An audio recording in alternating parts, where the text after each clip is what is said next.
Risk etmək istəyirsən, amma son anda geri çəkilirsən.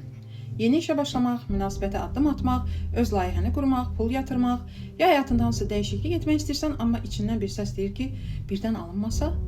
Risk etmək qorxusu çox vaxt sadəcə ehtiyatlı olmaq deyil.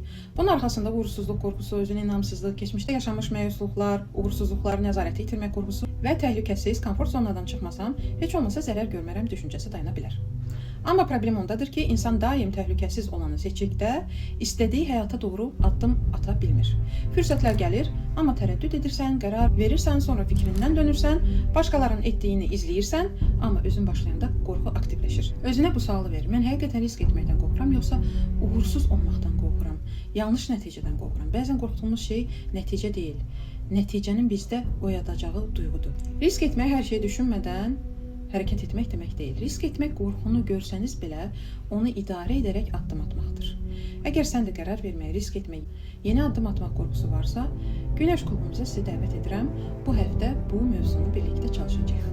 İstəyirsənsə qoşula bilərsən.